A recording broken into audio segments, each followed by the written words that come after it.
Hey guys, it's Brittany. Welcome back to my channel, or welcome if you are new here. Today's video is brought to you by Omgherhair Hair. If you want to see how I got this look together, then just keep on watching.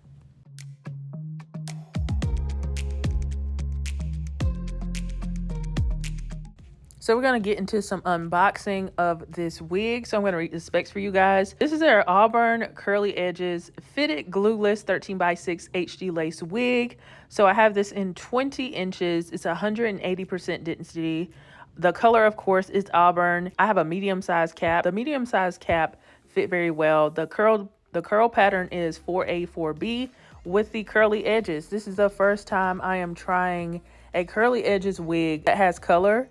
So far I've only done natural color so far, and this, spoiler alert, this turned out really pretty. So I did go ahead and wash this wig off camera with some 𝐂𝐨𝐝 shampoo and conditioner, and it had air dried for, I guess like a couple of hours, and this is what it looked like. So I am going to put this towel around my neck so I can go ahead and start to define the curls on this wig. I did put a little bit of Nairobi foam on my hairline before I parted it for some reason.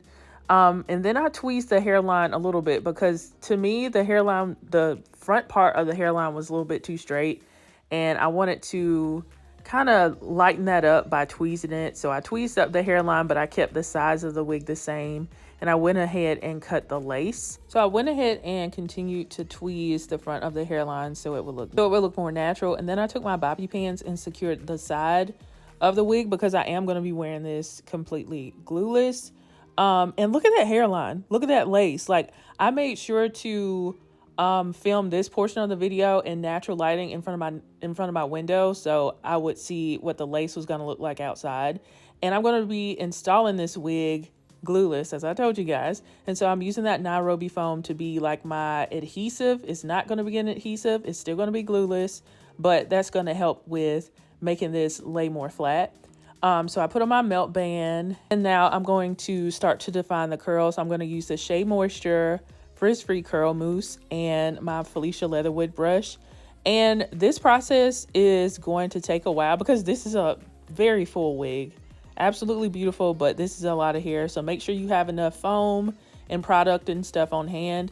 So I'm just putting that on the length of the hair from root to tip, and then running the brush through the hair so it clumps and everything. And I'm going to let you guys watch that process.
Okay, so I'm going to take my travel size blow dryer here and then put my diffuser attachment on it. And I'm surprised this fit because the bigger blow dryer that I use did not fit with this universal diffuser attachment that I got from Amazon. But this worked perfectly. So I don't usually diffuse my curly wigs. I usually just put them on my mannequin head and then let them air dry.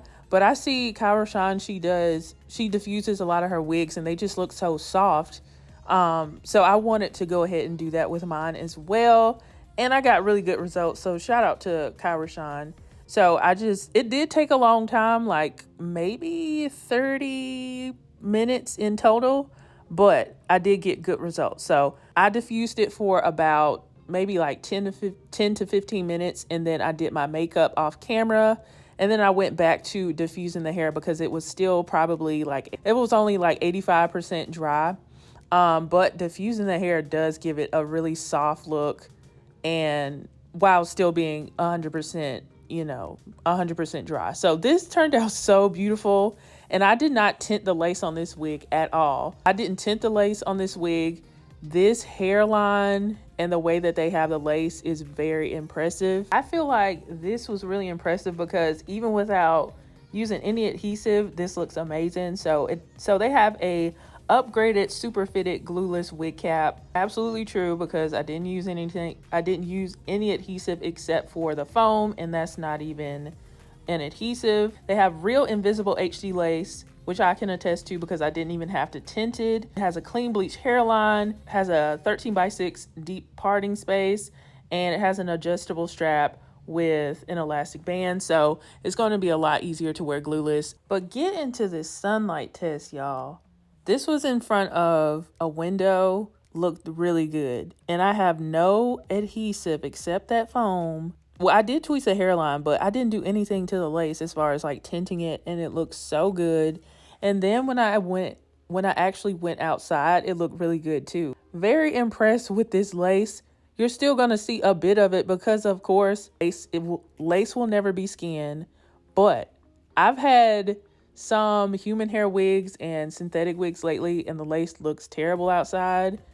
But this looked really good outside. This is a very bold wig. So if you want something bold for spring, summer, or keep this for fall, winter, like I feel like this will be cute all year round. It's just how you accessorize it. But this is a good quality wig. The curls are beautiful. The color is beautiful. The quality of the lace, the way that they have small knots, that you don't have to, well, depending on your complexion, you might have to tint the lace, but I think this is some really good lace, and that can make or break a wig. So very impressed by this. If you want to pick this up, you can head over to Omgherhair and pick it up there. If I have any coupons or anything like that, they will be linked in the description box. Shout out to Omgherhair for sponsoring today's video, and shout out to you guys for tuning in, and I will see you guys in the next video. Bye, guys.